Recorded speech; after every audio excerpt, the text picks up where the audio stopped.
সমস্ত প্রশংসা আল্লাহ রাব্বুল আলামিনের জন্য।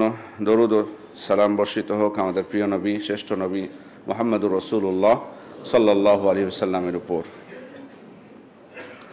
সম্মানিত উপস্থিতি, সমাজে বসবাস করতে হলে আমরা নিজেদের যতই সক্ষমতা থাকুক না কেন, অপরের সহযোগিতা ছাড়া আমাদের চলাটা কঠিন হয়। সেক্ষেত্রে আমাদের জীবন চলার পথে যে সমস্ত সহযোগিতার প্রয়োজন হয়, সেটার একটা হচ্ছে কর্জ নেওয়া, ধার নেওয়া, ঋণ গ্রহণ করা। আমাদের মুসলিম সমাজে এই ঋণ দেওয়ার ক্ষেত্রে দুই দিক থেকে অসঙ্গতি আছে। ঋণ দেওয়া এবং নেওয়ার ক্ষেত্রে সমাজের এক শ্রেণীর মানুষ আছে, তারা বিনা প্রয়োজনে ঋণ করে, খুব বেশি তাদের জন্য জরুরি নয় ঋণ করা, অথচ ঋণ করে বসে। আবার বিপরীতে নিঃস্বার্থভাবে সুদবিহীন ঋণ প্রদান করার মানুষের সংখ্যাও কম। সেক্ষেত্রে আমরা আজকে আলোচনা করব যে উভয়টা সমন্বয় করে কিভাবে আমরা সমাজে যে সংকট আছে, ঋণ কেন্দ্রিক বা সমস্যা আছে, সেটা কিভাবে আমরা সমাধান করতে পারি। সম্মানিত উপস্থিতি, কর্জে হাসানা উত্তম ঋণ বলা হয় যেটা সুদবিহীন নিঃস্বার্থভাবে দেওয়া হয় মানুষের উপকারের জন্য। আল্লাহ তাআলা এ বিষয়ে আমাদেরকে উৎসাহ দিয়েছেন, কারণ যদি কোনো মানুষের অর্থ সম্পদের প্রয়োজন হয়, তাহলে কেউ যদি তাকে নিঃস্বার্থভাবে ঋণ প্রদান করে, সে উপকৃত হয়। আর আল্লাহ তাআলা বলেছেন, ওয়া আহসিনু ইন্নাল্লাহা ইউহিব্বুল মুহসিনিন, তোমরা অনুগ্রহ করো তোমাদের অপরের প্রতি, আল্লাহ তাআলা নিশ্চয় তিনি যারা অনুগ্রহকারী তাদেরকে ভালোবাসেন। বিশেষভাবে কর্জে হাসানার বিষয়ে আল্লাহ তাআলা বলেছেন, মান যাল্লাযী ইউকরিদুল্লাহা করদান হাসানান ফায়ুদাইফাহু লাহু আদআফান কাসীরা। কে আছে যে আল্লাহকে উত্তম ঋণ প্রদান করবে এবং আল্লাহ তাআলা এর বিনিময়ে তার জন্য বহুগুণ বৃদ্ধি করে দিবেন। এই আয়াতে কর্জে হাসানা কেউ যদি প্রদান করে, আল্লাহ তাআলা তার জন্য বহুগুণ বৃদ্ধি করে দিবেন, এর প্রতিশ্রুতি তিনি দিয়েছেন। শুধু এটাই নয়, বরং এই আয়াতের মাধ্যমে বোঝা যায় যে কেউ যদি কোনো মানুষকে কর্জে হাসানা প্রদান করে, তাহলে এটা আল্লাহকে প্রদান করা হয়।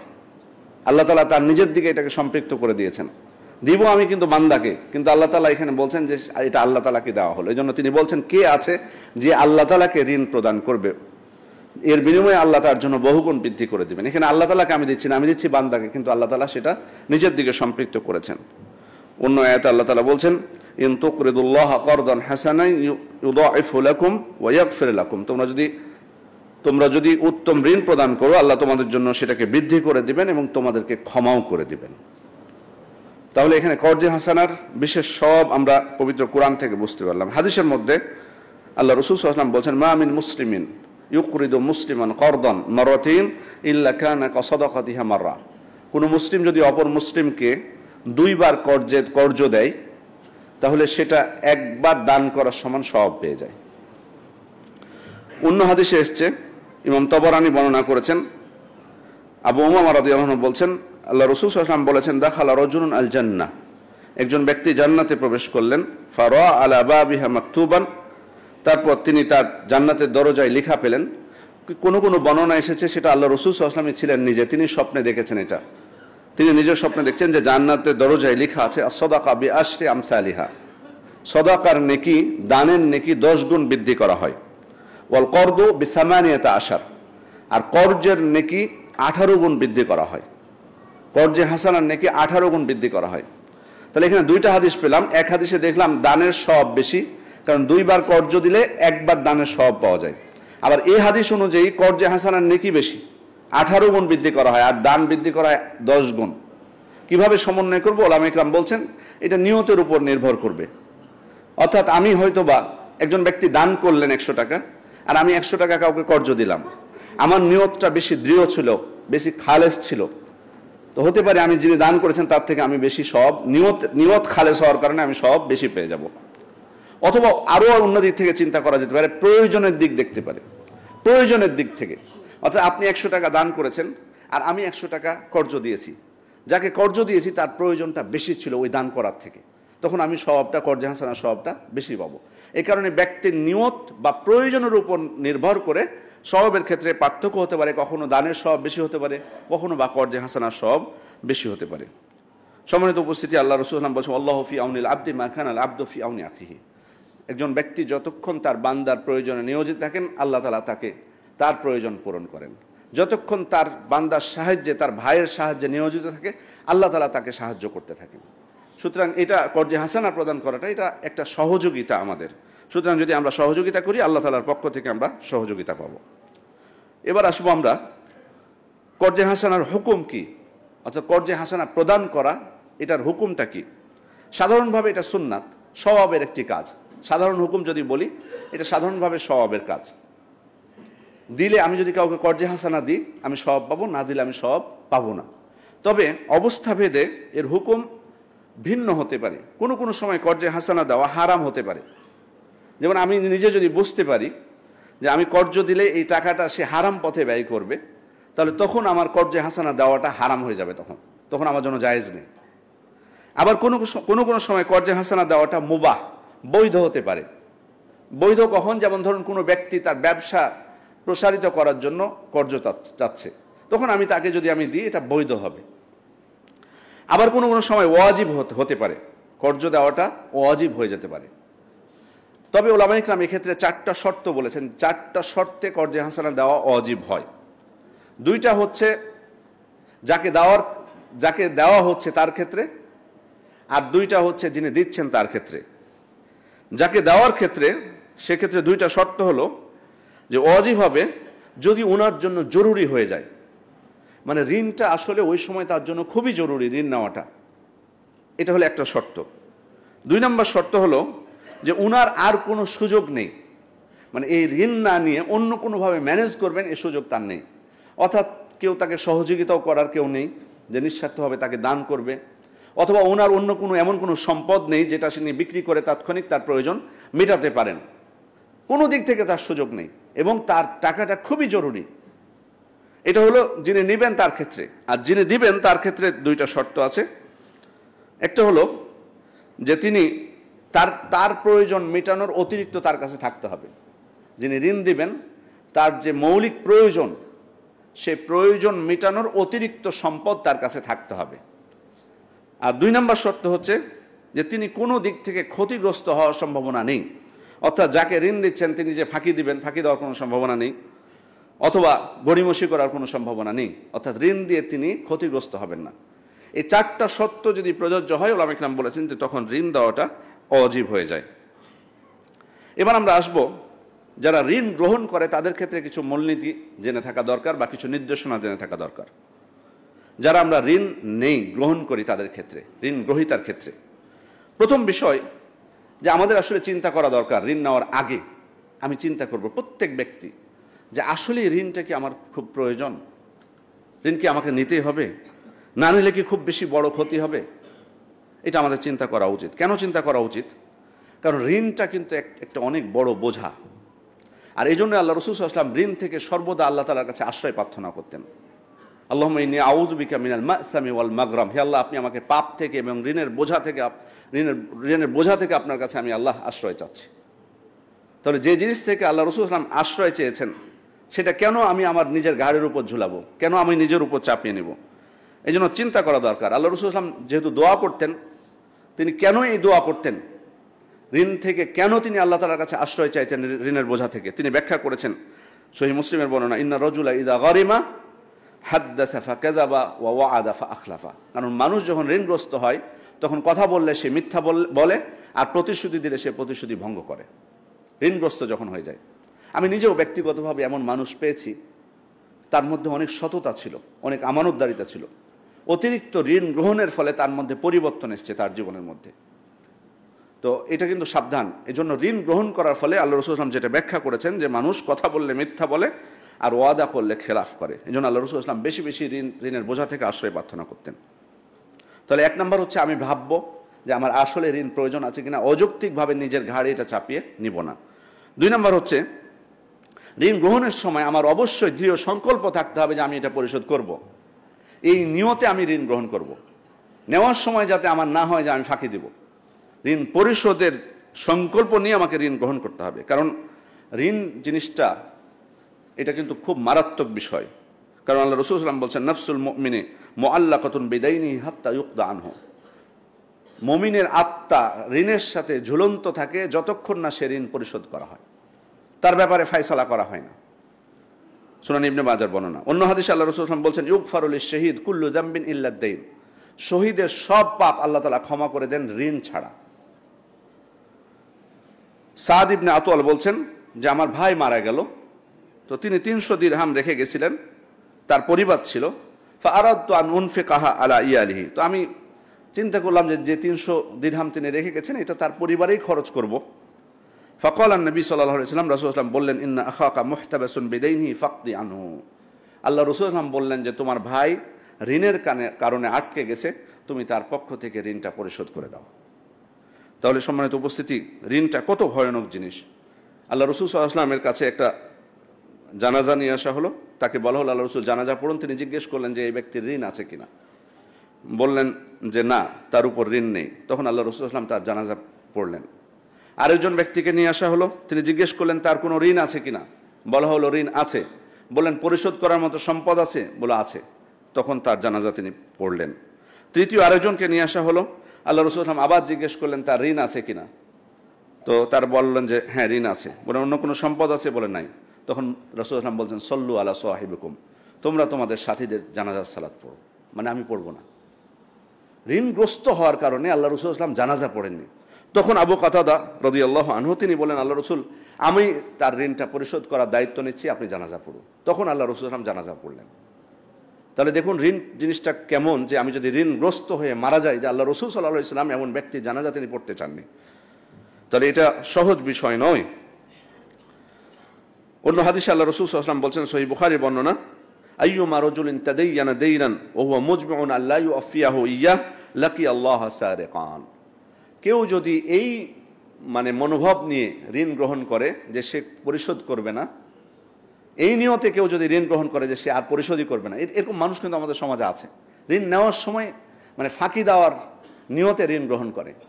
তা আল্লাহ রাসূল সাল্লাল্লাহু আলাইহি ওয়াসাল্লাম বলছেন, এমন যদি কেউ করে, এমন নিয়তে কেউ যদি ঋণ গ্রহণ করে, কিয়ামতের দিন সে আল্লাহর সাথে চোর হিসেবে সাক্ষাৎ করবে। সম্মানিত উপস্থিতি, তাহলে এই হাদিসগুলো থেকে আমরা যেটা বুঝলাম যে ঋণ জিনিসটা খুব সহজ কোনো বিষয় না। এই জন্য আমরা মুসলিম হিসেবে অবশ্যই সতর্ক থাকব যে এই ঋণ পরিশোধের বিষয়টা আমরা মাথায় রেখে ঋণ গ্রহণ করব, যদি আমাদেরকে ঋণ নিতেই হয়। 3 নম্বর হচ্ছে যে কোনো প্রকার গড়িমসি করা ঠিক হবে না যদি আমার সামর্থ্য হয়ে যায়। আল্লাহ রাসূল সাল্লাল্লাহু আলাইহি ওয়াসাল্লাম বলছেন, মাতলুল গনিয়ে যুলমুন, বিত্তশালী মানুষের গড়িমসিটা হলো এক প্রকার জুলম। অর্থাৎ আপনি ঋণ গ্রহণ করেছেন প্রয়োজনে, ঋণ পরিশোধের এখন সক্ষমতা হয়ে গেছে, সাথে তাড়াতাড়ি আপনি পরিশোধ করে দেন। কেন আপনি ঢিলেমি করছেন? গড়িমসি কেন করছেন? গড়িমসি করা উচিত না। এরপরে 4র্থ নাম্বার হলো, যার কাছ থেকে ঋণ নিয়েছেন তার বিষয়ে ধৈর্য ধারণ করতে হবে। বিশেষ করে ধরুন আপনি নির্দিষ্ট একটা মেয়াদে ঋণ গ্রহণ করলেন, কোনো কারণে ঋণ পরিশোধ করতে পারলেন না, সে কারণে ঋণদাতা কিন্তু আপনাকে হয়তো কিছু কথা বলতে পারে, হয়তো কিছু কঠিন কথা বলে দিতে পারে। ওই সময় কিন্তু আপনাকে ধৈর্য ধারণ করতে হবে। আল্লাহ রাসূল সাল্লাল্লাহু আলাইহি ওয়াসাল্লামকে এ ধরনের একজন ব্যক্তি এসে একটু কঠিন কথা বলেছিলেন। সাহাবা একরাম তার উপর রাগান্বিত হন, ওই ব্যক্তির উপর, যে আল্লাহ রাসূল সাল্লাল্লাহু আলাইহি ওয়াসাল্লামকে এভাবে কথা বলছে। তখন আল্লাহ রাসূল সাল্লাল্লাহু আলাইহি ওয়াসাল্লাম বলেছিলেন, দাউহু ফাইন্না লিসাহিবিল হাক্কি মাকালান, তাকে ছেড়ে দাও, কারণ হকদারের কিছু কথা বলারই থাকে, সে কথা কিছু বলতেই পারে, বলাটা ঠিক না কিন্তু বলতেই পারে, স্বাভাবিক। তাহলে দেখুন যে ঋণ যিনি দিয়েছেন তিনি হয়তো আপনি সময় মতো পরিশোধ না করার কারণে কিছু কথা হয়তো কঠিনভাবে বলতে পারে, আপনাকে ওই সময় ধৈর্য ধারণ করতে হবে। কিন্তু আমাদের সমাজে বিপরীতটা হয়, যিনি ঋণ দেন তিনি অসহায় হয়ে যান, উল্টো যারা গ্রহণ করে তারাই অনেক কথা শোনায়, কঠিন কথা শোনায়। আর এই কারণে কিন্তু এই কর্জে হাসানা সমাজ থেকে কেন উঠেছে, নিঃস্বার্থভাবে কেন মানুষ দিতে চায় না, আমাদের আচরণের কারণেই কিন্তু দেয় না। যাই হোক, সম্মানিত উপস্থিতি, এরপরে হচ্ছে যিনি ঋণ দিয়েছেন তার শুকরিয়া আদায় করা, কৃতজ্ঞতা জ্ঞাপন করা এবং তার জন্য দোয়া করা।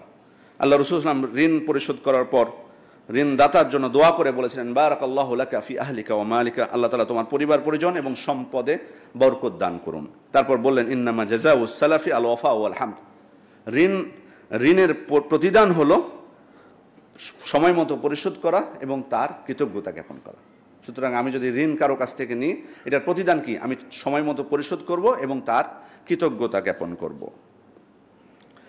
6 নম্বর পয়েন্ট হচ্ছে যে আমি ঋণ পরিশোধ করার সময় সুন্দরভাবে পরিশোধ করব, সুন্দরভাবে উত্তম পদ্ধতিতে পরিশোধ করব। আল্লাহ রাসূল সাল্লাল্লাহু আলাইহি ওয়াসাল্লাম বলছেন, ইন্না খিয়ারান নাসি আহসানুহুম কদাআন, তোমাদের মধ্যে সে ব্যক্তি উত্তম যে ঋণ পরিশোধে উত্তম। যেটা আমি ধার নিয়েছি সেটা আমি সুন্দরভাবে দিব। উদাহরণস্বরূপ বলি,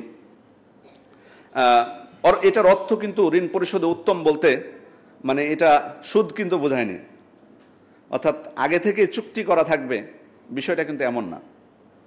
কারণ আমি যদি কারো কাছ থেকে ঋণ নেই, আবার আগে থেকে চুক্তি করে যে বাড়তি কিছু দিতে হবে, ধরুন 10,000 টাকা ঋণ নিলাম, চুক্তি হলো যে 1 বছর পর 12,000 টাকা দিতে হবে, তো এটা উত্তম পদ্ধতিতে ঋণ পরিশোধ হলো, এটা হলো না, কারণ এটা সুদ স্পষ্ট। তাহলে আল্লাহ রাসূল সাল্লাল্লাহু আলাইহি ওয়াসাল্লাম কি বুঝিয়েছেন?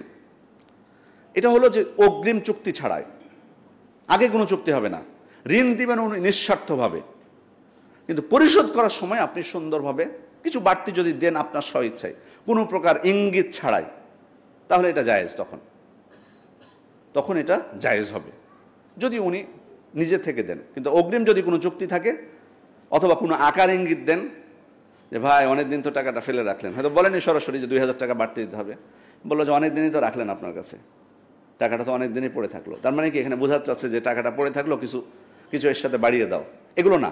নিঃস্বার্থভাবে উনি কিছু যদি দেন বাড়িয়ে বা সুন্দরভাবে দেন, যেমন ঋণ শুধু তো টাকা পয়সার ক্ষেত্রে না, অনেক সময় আমরা জীবন চলার পথে অনেক সময় পাশের বাসা থেকে কিছু ধার করা হয় না, এরকম হয় অনেক সময়। হয়তো যখন পেঁয়াজ নেই, ধরুন আমি উদাহরণস্বরূপ বলছি, পেঁয়াজ নিলেন, পেঁয়াজ নেই আপনার বাসায়, তো প্রতিবেশীর কাছ থেকে 1 কেজি পেঁয়াজ আপনি ধার করলেন। পরিশোধ করার সময় উত্তম পদ্ধতিতে পরিশোধ করবেন, যে মানের পেঁয়াজ আপনি নিয়ে এসেছিলেন সে মানেরই আপনি দিবেন। কারণ আপনি পেঁয়াজ নিয়েছেন 50 টাকা কেজির বা 100 টাকা কেজির, আর দেওয়ার সময় পরিশোধ করার সময় দিলেন একবারে সব থেকে পচা পেঁয়াজটা 50 টাকা কেজিরটা, তাহলে এটা কি উত্তম পদ্ধতিতে হলো? এটাই হলো আল্লাহ রাসূল সাল্লাল্লাহু আলাইহি ওয়াসাল্লাম এটাই বলেছেন, উত্তম পদ্ধতি দিবেন, পরিশোধের ক্ষেত্রে উত্তম হতে হবে। কেন আপনি খারাপটা দিলেন? আপনার উচিত ছিল 100 টাকার জায়গায় 120 টাকারটা দেওয়া, এটা আপনার উচিত ছিল, সেখানে আপনি ফাঁকি। এরকম বহু মানুষ আছে ধার নেয় কিন্তু ঠিক মতো পরিশোধ করে না, খারাপটা দেয়, কৌশল করার চেষ্টা করে। আল্লাহ রাসূল সাল্লাল্লাহু আলাইহি ওয়াসাল্লাম সেজন্য সতর্ক করেছেন। সম্মানিত উপস্থিতি, তাহলে এই মূলনীতিগুলো যারা আমরা ঋণ গ্রহণ করি তারা মেনে চলব। এখন প্রশ্ন হলো যে আমরা নিজেদেরকে ঋণ থেকে কিভাবে বাঁচাতে পারি? বহু মানুষ ঋণগ্রস্ত হচ্ছে, এটা থেকে ঋণ থেকে রক্ষা পাওয়ার কী উপায় হতে পারে? 1 নাম্বার, আত্মতৃপ্তি, অল্পে তুষ্টির অভ্যাস আমাদেরকে গড়ে তুলতে হবে, তাহলে ঋণ থেকে আমরা বাঁচাতে পারবো। আল্লাহ রাসূল সাল্লাল্লাহু আলাইহি ওয়াসাল্লাম বলছেন, লাইসাল গিনা আন কাসরাতিল আরদ ওয়ালাকিন্নাল গিনা গিনান নাফস, সম্পদের আধিক্য ঐশ্বর্য নয়, কিন্তু মনের ঐশ্বর্যই বড় ঐশ্বর্য। অর্থাৎ মনের ধনী হওয়া, মনের দিক থেকে তৃপ্ত হওয়া, এটাই আসলে প্রকৃত ধনী। যিনি মনের দিক থেকে তৃপ্ত তিনি আসলে প্রকৃত ধনী। সম্পদ বেশি থাকলে ধনী হয় না। এবং বহু মানুষ দেখবেন প্রচুর সম্পদ, কিন্তু ওনার শুধু মুখে আপনি শুকরিয়া পাবেন না কখনো, শুধু অভাব শোনাবে আপনাকে, শুধু অভাব আর অভাব তার। এটাই হলো মূলত মনের। আবার অনেকে আছে অল্পতে তৃপ্ত, উনি আল্লাহ শুকরিয়া আদায় করেন খুব, যেন মনের ধন যেটা, ধনী যেটা মনের দিক থেকে, তিনি আসলে প্রকৃত ধনী। আল্লাহ রাসূল সাল্লাল্লাহু আলাইহি ওয়াসাল্লাম অন্য হাদিসে বলছেন, কদ আফলাহা মান আসলামা ওয়া রুজিকা কাফাফান ওয়া কান্নাহু আল্লাহু বিমা আতা, ওই ব্যক্তি সফল হয়েছে যে ইসলাম কবুল করেছে এবং প্রয়োজন পরিমাণ রিজিক প্রাপ্ত হয়েছে আল্লাহ তাআলার পক্ষ থেকে, এবং আল্লাহ তাআলা তাকে যা দিয়েছেন তা দ্বারা পরিতৃপ্ত করেছেন। সহিহ মুসলিমের বর্ণনা। দ্বিতীয় হচ্ছে অর্থাৎ আমার মধ্যে আত্মতৃপ্তি থাকতে হবে, তাহলে আমি নিজেকে যেটুক পেয়েছি সেটুকু নিয়ে সন্তুষ্ট থাকবো, ঋণের দিকে আমি যাব না। 2 নম্বর হচ্ছে আমার নিচের দিকে যারা আছে তাদের দিকে আমি তাকাবো, উঁচুতে যারা তাদের দিকে আমি দেখবো না। উনজুরু ইলা মান হুয়া আসফালা মিনকুম ওয়ালা তানজুরু ইলা মান হুয়া ফাওকাকুম, তোমাদের নিচে যারা তাদের দিকে দেখো, তোমার উপরের দিকে তুমি তাকাবা না। ফাইন্নাহু আজদারু আল্লা তাজদারু নি'মাতাল্লাহি আলাইকুম, তাহলে আল্লাহর দেওয়া নিয়ামতকে তোমরা তুচ্ছ মনে করবে না। আমি যখন দেখবো যে আমার 5 তলা বাড়ি আছে, আমার যার নাই বাড়ি ঘর বা 1 তলা আছে, আমি যদি তাদের দিকে দেখি তাহলে আমি আল্লাহ শুকরিয়া আদায় করতে পারবো। আর আমি যদি 10 তলা 20 তলা, ঢাকায় বানাচ্ছে 46 তলা, তখন যদি আমার মাথায় হয় ও 46 করলো, আমাকে 56 করা লাগবে বা 60 করা লাগবে, তাহলে কিন্তু আমি তখন ঋণের জালে আমি আটকা পড়বো তখন। সম্মানিত উপস্থিতি, এই জন্য নিচের দিকে তাকাতে হয়। 3 নম্বর হচ্ছে আয় ব্যয়ের মধ্যে সমন্বয় করা, আয় ব্যয়ের মধ্যে সমন্বয় করে চলা, এটা অত্যন্ত গুরুত্বপূর্ণ বিষয়। আপনার আয় কতটুকু, এবং এই জিনিসটা পরিবারকেও কিন্তু বুঝতে হবে। অনেক মানুষ আছে নিজেই আসলে তিনি সমন্বয় করে চলেন না, তিনি কতটুকু আয় করছেন সেটা বোঝেন না। আবার অনেক ক্ষেত্রে পরিবারকে দেখা যায়, পরিবারের সদস্যরা তারা খেয়াল করে না, স্ত্রী খেয়াল করে না যে স্বামীর আসলে ইনকাম কত, উনি উনার মতো করে চাহিদা পেশ করে। তখন দেখা যাবে যে ওনার আয় হচ্ছে 50,000 আর খরচ হচ্ছে প্রতি মাসে 1 লক্ষ। তাহলে এটা প্রতি মাসে যদি 50,000 করে ঋণ হয়, তাহলে একজন ব্যক্তির উপর 6 লক্ষ টাকা ঋণ আসে বছরে। তাহলে আয় এবং ব্যয়ের সমন্বয় করে চলে। আপনার কতটুকু আয়, ততটুকু আপনি ব্যয় করবেন। এই গুণটা যদি আমাদের মধ্যে থাকে, এত সহজে আমি ঋণগ্রস্ত হব না, আমি আমার স্বাভাবিক অনুযায়ী চলবো। অনেক সময় আপনি ধরুন আপনার একটা ভালো চাকুরি ছিল, 1 লক্ষ টাকা পেতেন, পরে চাকুরিটা চলে গেছে, আপনি এখন 50,000 পান। হ্যাঁ, আপনাকে আপনার চলার যে আগে যেভাবে চলতেন, আপনাকে অবশ্যই সেখানে আপনাকে একটু কম খরচ করতে হবে। কম খরচ করবেন তখন। এই মানে আগে এভাবে চলতাম, অভ্যাস হয়ে গেছে, না, কেন আপনি নিজেকে ঋণের জালে আবদ্ধ করবেন? চতুর্থ নাম্বার হচ্ছে রসম রেওয়াজ পরিত্যাগ করা। এটার কারণে মানুষ অনেক সময় ঋণগ্রস্ত হয়। অর্থাৎ বংশের ধারা একটা, বিয়েতে 10টা করে গরু জবাই করা।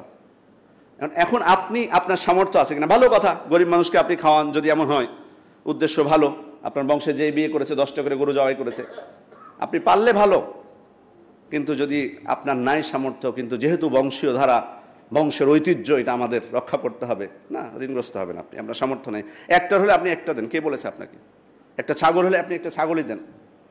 সুতরাং বংশের এই রসম রেওয়াজ এগুলো পরিত্যাগ করতে হবে।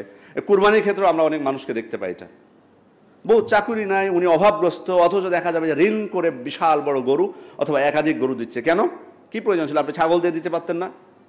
বলে যে বংশের ধারা এটা একটা, আমাদের কেউ কোনোদিন ছাগল দিয়ে দেয় না, সব গরুই দেয়, তাই আমি গরু দিয়ে দিচ্ছি। এই রসম রেওয়াজ পরিত্যাগ করতে হবে।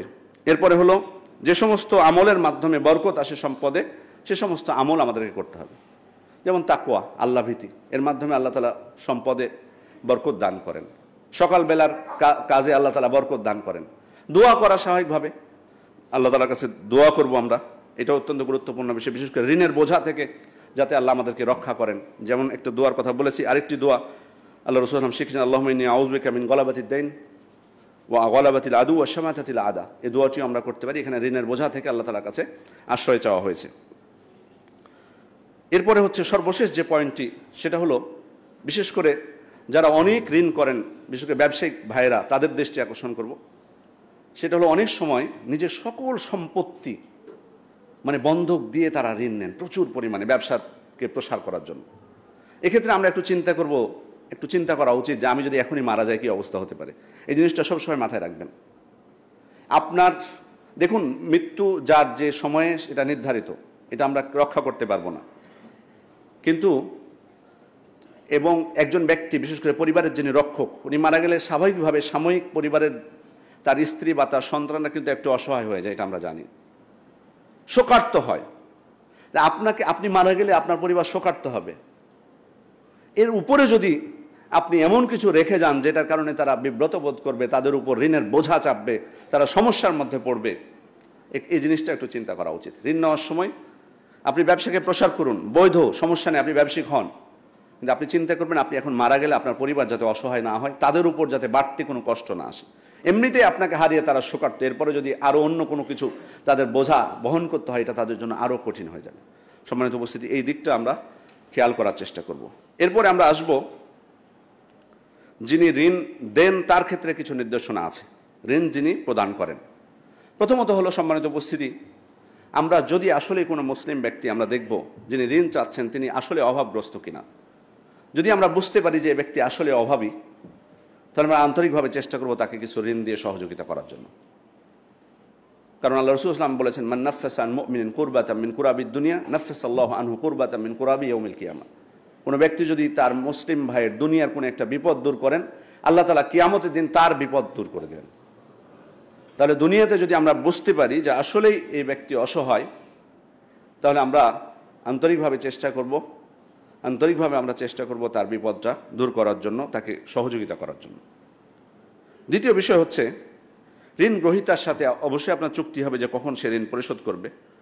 তবে যদি এমন হয় যে উনি ঋণ পরিশোধ করতে পারছেন না নির্দিষ্ট সময়ে, তাহলে তাকে একটু অবকাশ দেওয়ার চেষ্টা করা, যাতে উনি একটু পরে হলেও ঋণটা পরিশোধ করতে পারে। আর যদি আপনি ক্ষমা করে দিতে পারেন, এমন অ্যামাউন্ট হয় যে ক্ষমা করে দিলে আপনার কোনো ক্ষতি হবে না, তাহলে তো এটা অবশ্যই ভালো।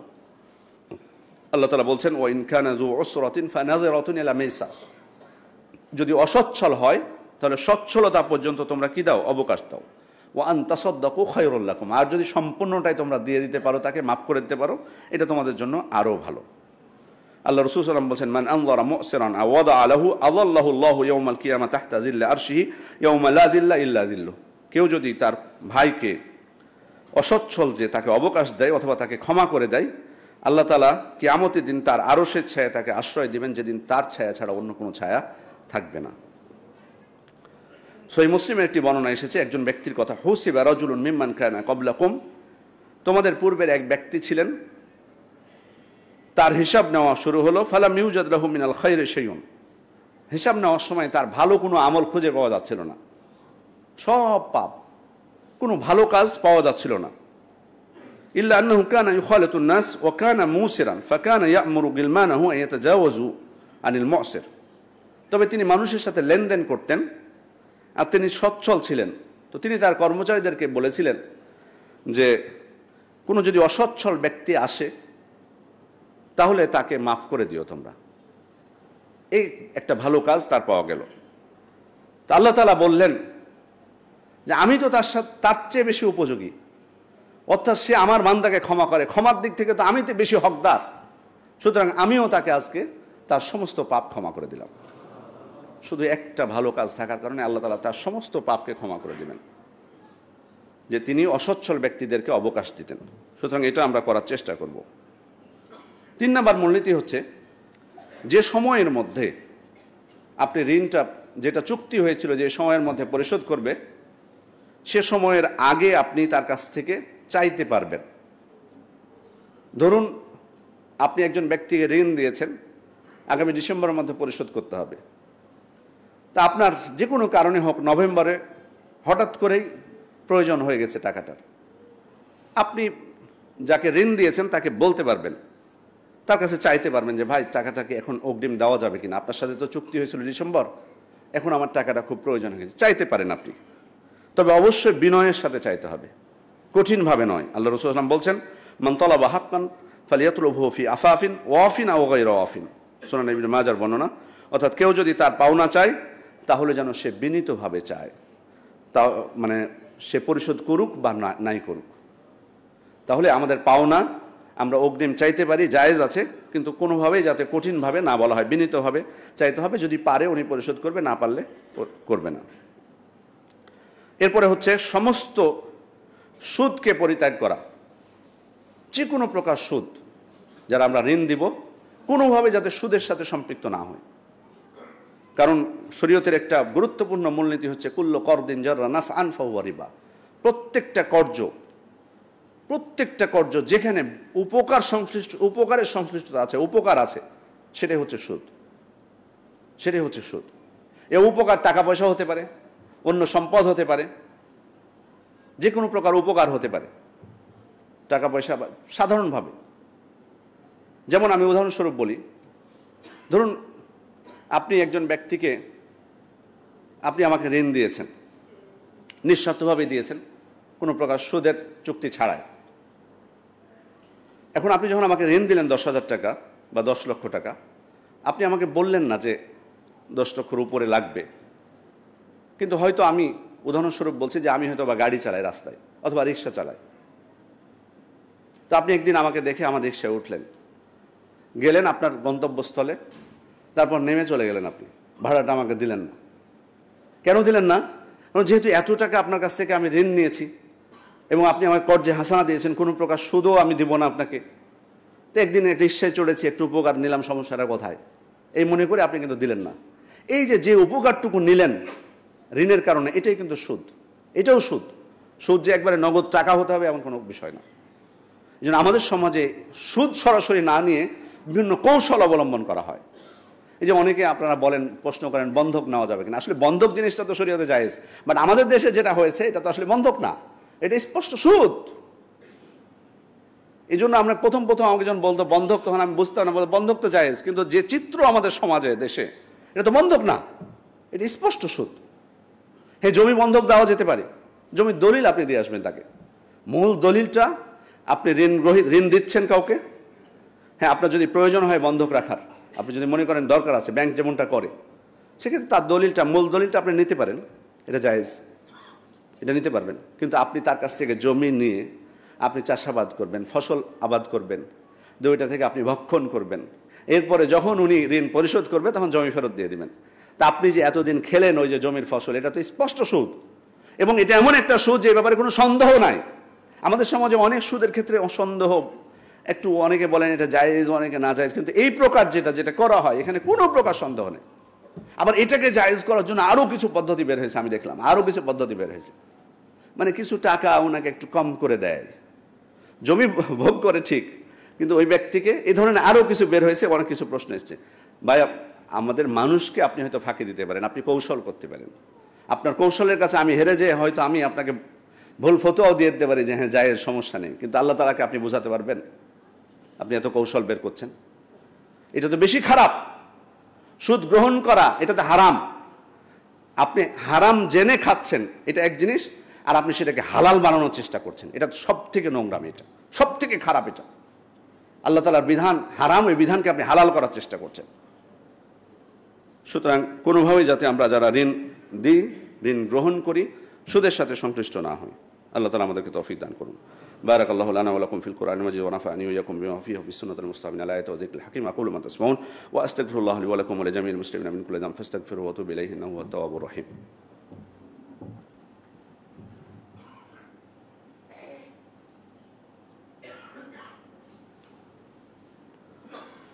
إن الحمد لله نحمده ونستعينه ونستغفره ونعوذ بالله من شرور أنفسنا ومن سيئات أعمالنا من يهده الله فلا مضل له ومن يضلل فلا هادي له وأشهد أن لا إله إلا الله وحده لا شريك له وأشهد أن محمدا عبده ورسوله أما بعد।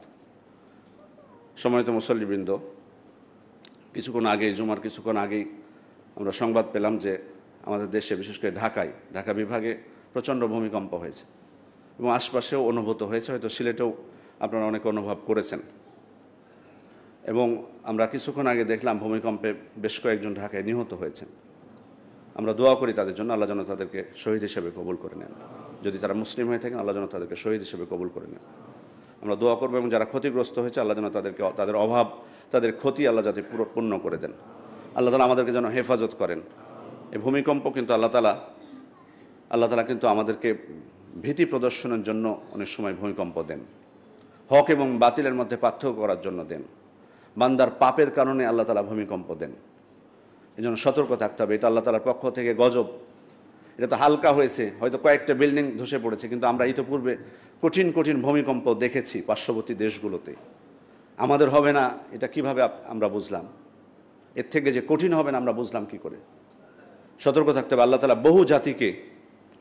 বহু জাতিকে আল্লাহ তাআলা ভূমিকম্পের মাধ্যমেই তাদেরকে ধ্বংস করেছেন। তার মধ্যে শুআয়ব আলাইহিস সালামের যারা বংশধর ছিল, আহলে মাদিয়ান, এমনকি সালেহ আলাইহিস সালামের যারা ছিল সামুদ গোষ্ঠী, তাদের ক্ষেত্রেও ভূমিকম্পের বিষয়টি এসছে, প্রচণ্ড নিনাদ অথবা ভূমিকম্প। আর মাদিয়ানের ক্ষেত্রে শুআয়ব আলাইহিস সালামের যারা অনুসারী, তাদের ক্ষেত্রে স্পষ্টভাবে এসছে যে ভূমিকম্পের মাধ্যমে আল্লাহ তাআলা তাদেরকে ধ্বংস করেছিলেন। সুতরাং, এবং তাদের সমস্যা কি ছিল? আল্লাহ তাআলা তাদের ধ্বংস করলেন, সমস্যা কি ছিল, কি পাপ ছিল তাদের মধ্যে, এটা দেখা দরকার। নাহলে আমাদের কোনো শিক্ষা হবে না। পূর্ববর্তী উম্মতদের বহুত ঘটনা আমরা বলবো, কিন্তু ঘটনা থেকে শিক্ষা নিব না। কি জন্য আল্লাহ তাআলা ভূমিকম্পের মাধ্যমে তাদেরকে শাস্তি দিলেন? প্রথম বিষয় হলো, তারা ছিল মূর্তি পূজক। আল্লাহ রসুল হুদ আলাইহিস সালাম, শুআয়ব আলাইহিস সালাম দাওয়াত দিয়েছিলেন, কিন্তু শুআয়ব আলাইহিস সালামের দাওয়াত তারা গ্রহণ করেনি, মূর্তি পূজায় লিপ্ত ছিল। আমরা এটা থেকে কত নিজেদেরকে দূরে রাখতে পেরেছি। মূর্তির নামে ভাস্কর্য, বহুত কিছুকে আমরা জায়েজ করে নিয়েছি। আবার আমাদের মধ্যে অনেকে মূর্তি পূজকদের প্রতি মানে দুনিয়াবি স্বার্থে তাদের স্বীকৃতি নেওয়ার জন্য অনেকে তাদের সাথে আপোষ করতেছে, স্বীকৃতি দিচ্ছে তাদের কাজে, এরকম আমরা দেখতে পাচ্ছি। সাবধান থাকতে হবে। এই মূর্তি পূজা শিরক, এটা সব থেকে বড় পাপ। এই মূর্তি পূজারীদের প্রতি যদি আমরা শৈথিল্যতা প্রকাশ করি, দেখুন অমুসলিমদের সাথে সুন্দর আচরণ আর এটা কিন্তু কখনোই এক না। তারা শিরক করবে, আর তাদের শিরকি কাজে আপনি স্বীকৃতি দিবেন এই মূর্তি পূজায়, এটা মারাত্মক ভয়ানক একটা বিষয়। সুতরাং এটা একটা, শিরক থেকে নিজেদেরকে রক্ষা করা। 2 নম্বর হচ্ছে তারা ওজনে এবং মাপে কম দিত, বান্দার হক নষ্ট করা। আজকে সে বিষয়টা নিয়ে আজকে আমাদের সমাজে কেন কর্জে হাসানা মানুষ দিতে চায় না? কারণ আমানতদারিতা নাই মানুষের। কান্নাকাটি করে প্রথমে নেবে, তারপর নেওয়ার পর তার কাছে আপনি টিকতে পারবেন না, তার কথাই টিকতে পারবেন না, বরং তার কাছে যে আপনাকে অজুহাত পেশ করতে হবে আপনি তার কাছে কেন চাইছেন, জবাবদিহিতা করা লাগবে আপনাকেই। এই জন্য মানুষ কিন্তু কর্জে হাসানা থেকে দূরে সরে যাচ্ছে। সুতরাং বান্দার হকের বিষয়ে সচেতন হয়। বান্দার হক আমরা সুযোগ পেলে বান্দার হক নষ্ট করতেছি, আল্লাহর হক নষ্ট করতেছি, বান্দার হকও নষ্ট করতেছি। এটা থেকে আমরা বিরত হই, না হলে আল্লাহ তাআলা কখন আমাদেরকে গজব দিয়ে শাস্তি দেবেন আমরা বুঝতেই পারবো না। আল্লাহ তাআলার কাছে দোয়া করি আল্লাহ যেন আমাদেরকে হেফাজত করেন, আমাদের আমল সংশোধন করার তৌফিক দান করেন। দ্বিতীয় আরেকটি বিষয়ে দৃষ্টি আকর্ষণ করব, স্কুল অফ বিলিভার্স চতুর্থ বছরে পদার্পণ করতে যাচ্ছে। আপনারা জানেন আমাদের স্কুল, আপনাদের সন্তানদেরকে আপনারা স্কুলে দিবেন, কারণ আপনারা জানেন যে সাধারণ শিক্ষা এবং ইসলামী শিক্ষার সমন্বয়ে এখানে পাঠদান করা হয় এবং এটা আমাদের জন্য জরুরি। আমরা আমাদের সন্তানদেরকে ডাক্তার, ইঞ্জিনিয়ার সব কিছু বানাতে পারবো, কিন্তু মৌলিক যে শিক্ষা দিন এবং নৈতিক শিক্ষা, এটা কিন্তু খুব জরুরি বিষয়। সেক্ষেত্রে অবশ্যই এই স্কুলের খেদমত আমরা অস্বীকার করতে পারবো না। আপনারা ভিজিট করবেন, যখন খোলা থাকবে আপনারা আসবেন, আপনাদের বাচ্চাদেরকে নিয়ে আসবেন, এখানে খোঁজ খবর নেবেন, তারপর আপনাদের যদি মনে হয় যে এখান থেকে প্রকৃত শিক্ষাটা লাভ করতে পারবে তাহলে সেখানে দিবেন এবং সার্বিকভাবে সহযোগিতা করার চেষ্টা করবেন। আল্লাহ পাক আমাদেরকে তৌফিক দান করুন। ইন্নাল্লাহা ওয়া মালাইকাতুহু ইউসাল্লুনা আলান নবী ইয়া আইয়ুহাল্লাযীনা আমানু সাল্লু আলাইহি ওয়া সাল্লিমু তাসলিমা ওয়া ক্বালা সাল্লাল্লাহু আলাইহি ওয়াসাল্লাম মান সাল্লা আলাইহি সালাতান সাল্লাল্লাহু আলাইহি আশরা। আল্লাহুম্মা সাল্লি আলা মুহাম্মাদ ওয়া আলা আলি মুহাম্মাদ কামা সাল্লাইতা আলা ইব্রাহিম ওয়া আলা আলি ইব্রাহিম ইন্নাকা হামিদুম মাজিদ। আল্লাহুম্মা বারিক আলা মুহাম্মাদ ওয়া আলা আলি মুহাম্মাদ কামা বারাকতা আলা ইব্রাহিম ওয়া আলা আলি ইব্রাহিম ইন্নাকা হামিদুম মাজিদ। ওয়ারদাল্লাহুম্মা আনিল খুলাফায়ে রাশিদিন والأئمة المهديين أبي بكر وعمر وعثمان وعلي وعن سائر أصحاب النبيين والتابعين ومن تبعهم بإحسان إلى يوم الدين. اللهم أعز الإسلام والمسلمين، اللهم أذل الشرك والمشركين، اللهم انصر المسلمين في كل مكان. ربنا آتنا في الدنيا حسنة وفي الآخرة حسنة وقنا عذاب النار. ربنا ظلمنا أنفسنا وإن لم تغفر لنا وترحمنا لنكونن من الخاسرين. আমরা দোয়া করব আমাদের ভাইদের জন্য যারা অসুস্থ আছেন, আল্লাহ যেন তাদেরকে সুস্থতা দান করেন। অসুস্থতা ছাড়াও আমাদের অনেক ভাইরা বিভিন্ন বালা মুসিবতে জর্জরিত, বিপদ আপদের মধ্যে যারা আছেন তাদের জন্য আন্তরিকভাবে আমরা দোয়া করব আল্লাহ যেন তাদেরকে বিপদ আপদ থেকে রক্ষা করেন। আমরা দোয়া করব যারা মারা গেছেন তাদের জন্য আন্তরিকভাবে আল্লাহ যেন তাদেরকে কবরের আযাব থেকে রক্ষা করেন, জান্নাতুল ফেরদাউস দান করেন।